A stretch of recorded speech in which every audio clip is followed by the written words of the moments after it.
Toutes et tous et bienvenue sur la chaîne de Gomme de Crayon.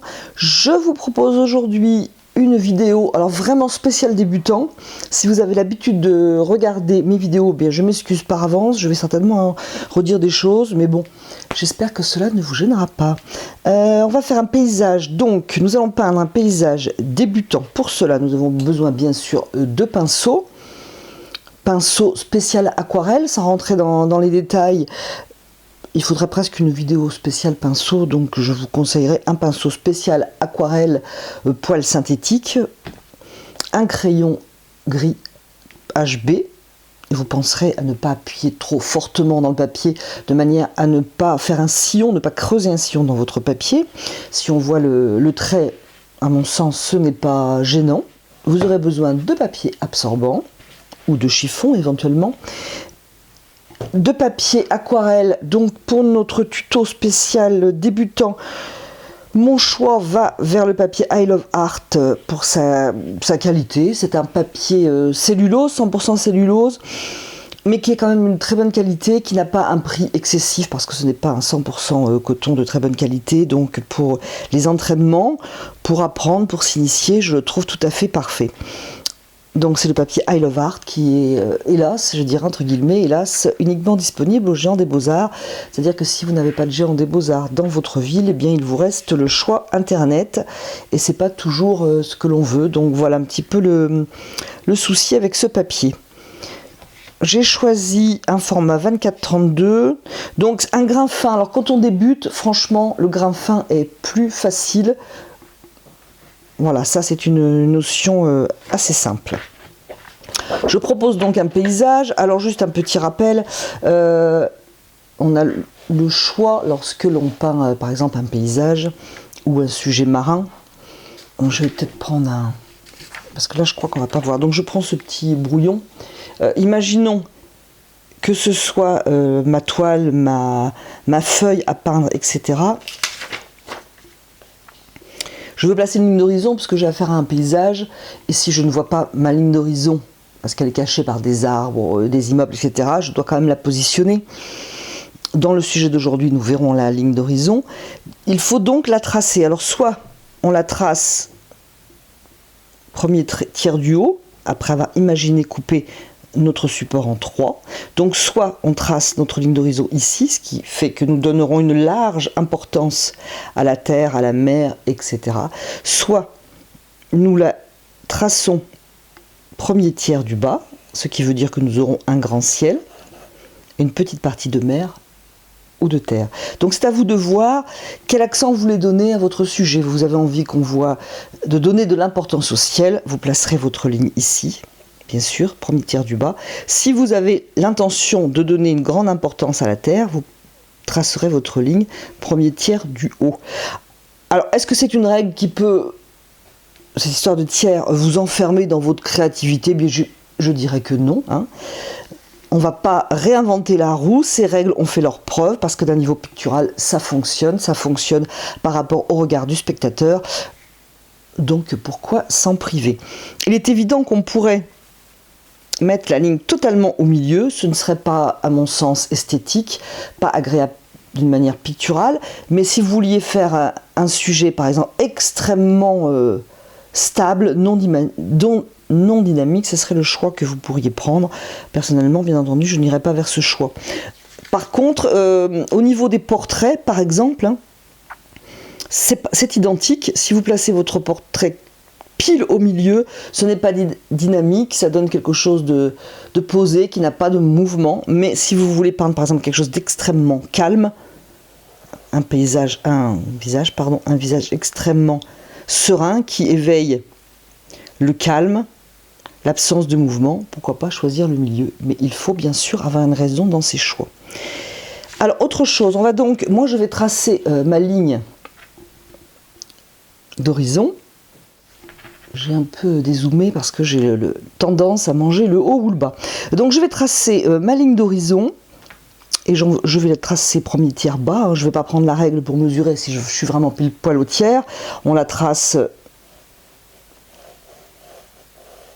à main levée, donc un tiers bas, premier tiers du bas. Alors, je vous déconseille bien entendu de tracer votre ligne d'horizon à la règle, ce ne serait pas judicieux. Par contre, ce que je peux me permettre, si vous débutez en dessin, etc., il vaut mieux vérifier, non pas tracer, mais vérifier avec votre règle que la ligne d'horizon est droite, surtout si vous peignez par exemple la mer. On n'a jamais vu la ligne d'horizon de la mer inclinée comme ça. Il vaut mieux vérifier que ça soit droit, plutôt que de vous retrouver après avec un paysage marin, avec la ligne d'horizon qui a tendance à pencher d'une manière fort désagréable. Donc voilà ce que je voulais dire par rapport au tracé, et puis on va peindre un petit sujet, un petit paysage de manière à partir très simplement. Évident entre guillemets que si on peint un paysage dans notre exemple, c'est que l'on a quelque chose à dire, il faut donc décider ce que l'on a à dire. On a fait un premier choix qui parle du ciel, le ciel a ici plus d'importance que la terre, mais on va tout de même placer un centre d'intérêt. Alors je prends un paysage tout simple. Je vous mettrai l'image quelque part par là. Et je vais donc tracer peut-être l'arbre le plus important à cet endroit, qui représente aussi un tiers. Cette fois-ci, un tiers dans ce sens-là.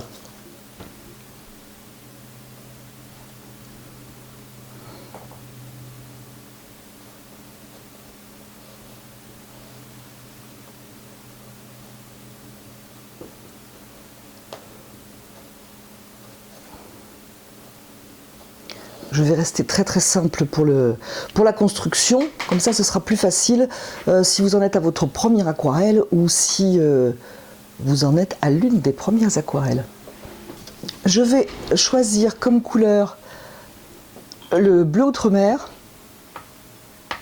Alors je ne sais pas pourquoi, j'ai moins l'habitude, j'ai moins le pinceau qui va vers le bleu outre-mer. Je dirais que c'est une erreur de ma part. Voilà la différence, je vais peut-être le refaire sur du blanc. Donc voilà le bleu de cobalt, qui est un bleu très pur, qui ne tire pas sur le rouge, qui ne tire pas sur le vert ou le jaune. Et voici l'outre-mer. Voilà, l'outre-mer, il y en a déjà sur la feuille. Et voici l'outre-mer. Donc, j'essaie de le faire de même valeur.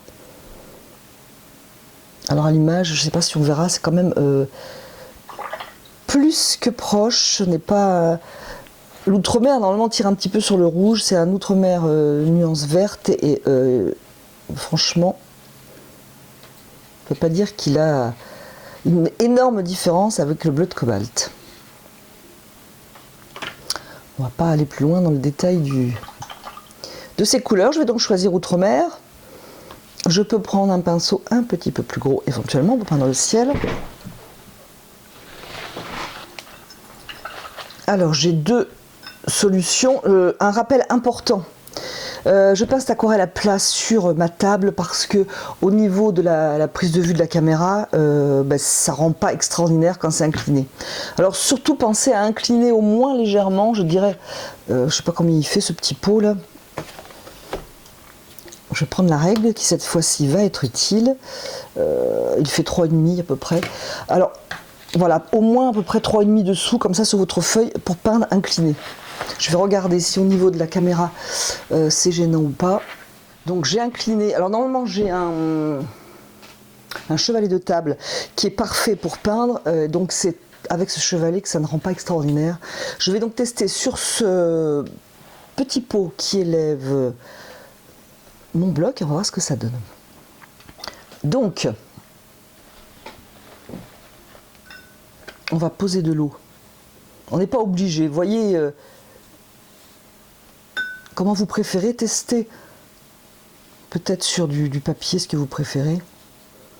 Alors, on peut mettre du bleu sur nos arbres étant donné que jaune-bleu donne du vert. Ça ne serait donc pas un problème. Alors, je vais prendre mon pinceau, je vais prendre de l'eau et je vais prendre mon outre-mer. Moi, j'essaye de vous montrer la palette et je vais commencer à poser ma couleur. Alors là, j'ai mis que du bleu outre-mer. Hein. Ça évitera de mélanger ce bleu avec une couleur qui parfois peut donner quelque chose d'un peu violet, d'un violet un peu désagréable, un peu terne. Donc, je ne vais pas le mélanger. Ça sera plus facile, surtout si vous démarrez. Et j'essaye de donner du mouvement quand même à mon ciel. Pourquoi pas laisser un peu des blancs.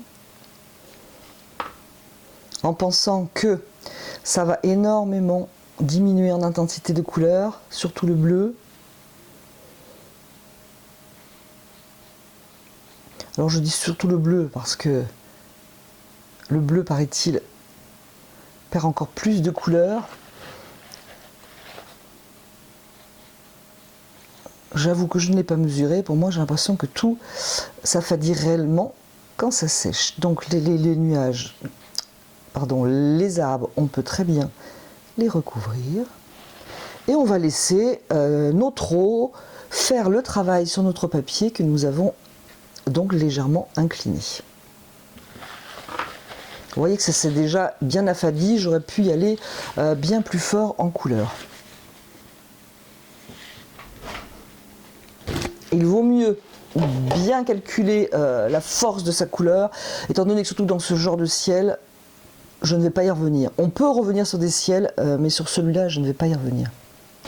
Ici, j'ai de la verdure, donc je peux partir au loin avec un outre-mer extrêmement délavé.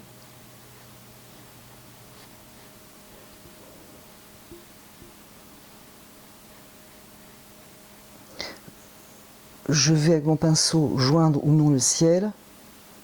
Hein, si vous pouvez laisser un léger blanc suivant ce que vous voulez faire.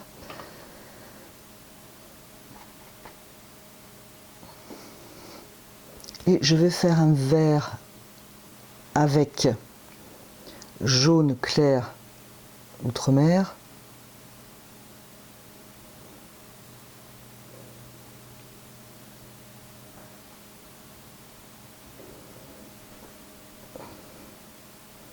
Essayez avec mon pinceau de donner du relief à ce qui va être une grande étendue pas très facile à occuper d'une manière graphique.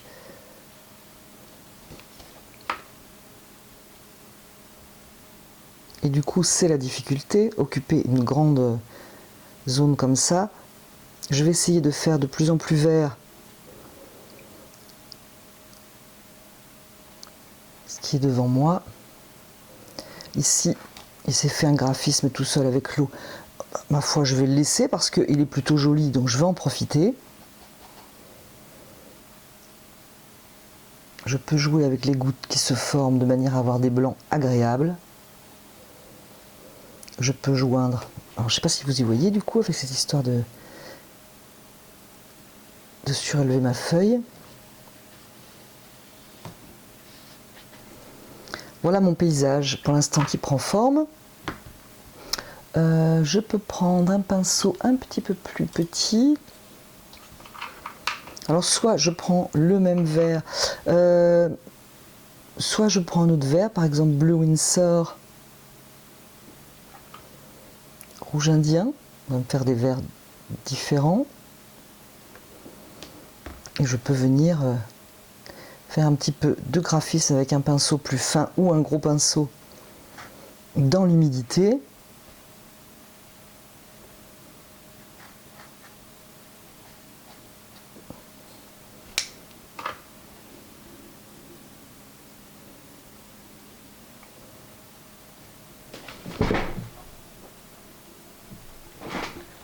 Je suis dans l'herbe, donc je vais monter un petit peu la toile. Je vais monter la feuille.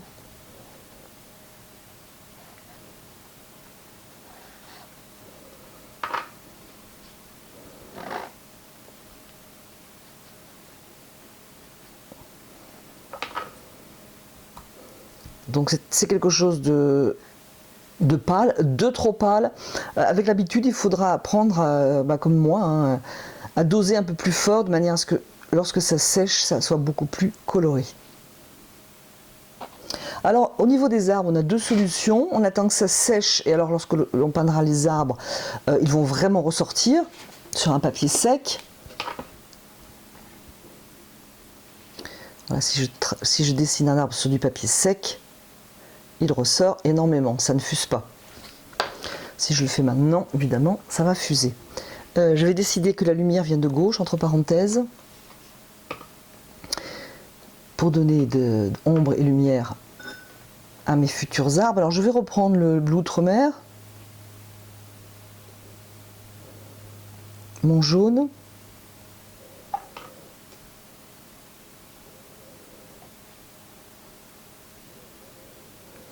je vais mettre un peu de rouge indien pour le casser.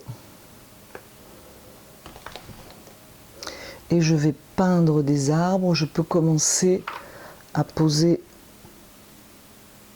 quelque chose de beaucoup plus jaune au niveau de la lumière.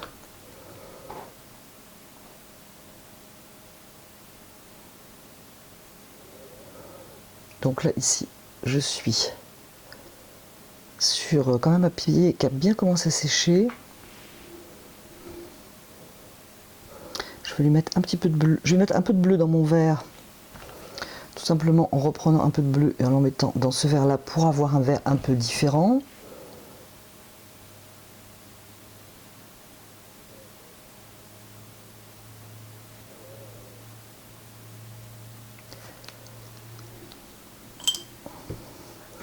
Je peux prendre un pinceau pour travailler dans cette humidité, ici ou là, ou avec une autre couleur, par exemple bleu Winsor que j'ai trempé dans mon verre précédent.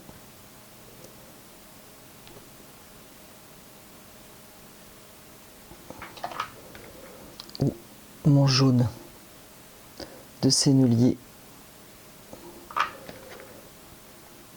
Et je peux aussi faire courir la couleur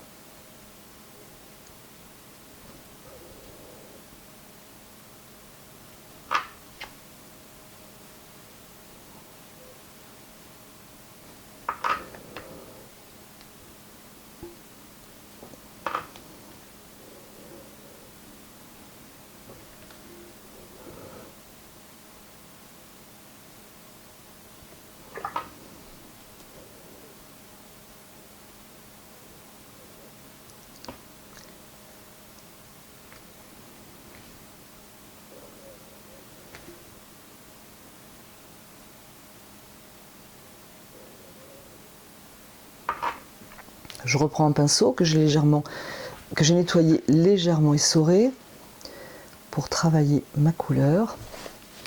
Si je veux qu'elle se dirige vers mon paysage, vers la terre, sinon je le laisse parce qu'évidemment je vais ajouter de l'humidité et ça va flouter.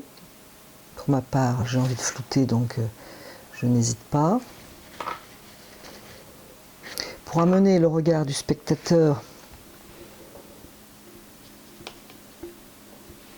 vers mes arbres, je vais ajouter une couleur.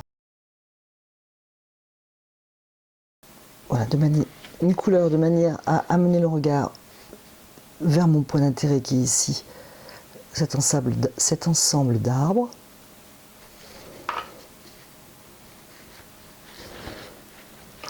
Pour réchauffer un petit peu, par exemple, je vais mettre du jaune ici. Mais bon, je vois de suite que c'est trop fort. Ça attire trop le regard vers cette zone, alors que moi, je veux emmener le regard là-bas.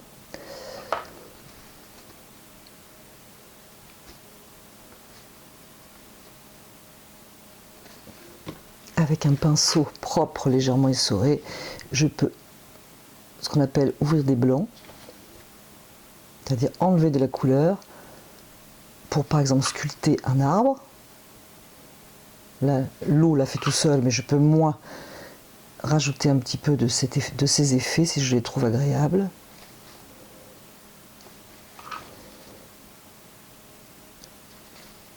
Alors pour ce qu'on appelle ouvrir des blancs, il faut attendre le bon moment. Si le papier est trop mouillé, les pigments vont reprendre leur place.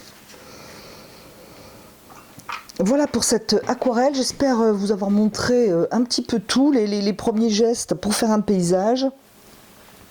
Je vais m'arrêter là parce que je ne veux pas trop compliquer. Alors surtout, dites-moi si cela vous a aidé, si cela vous permet de commencer votre premier paysage ou bien de réussir l'un de vos premiers paysages. J'attends vos avis avec impatience. Et je vous remercie et vous dis à bientôt sur la chaîne de Gomme de Crayon.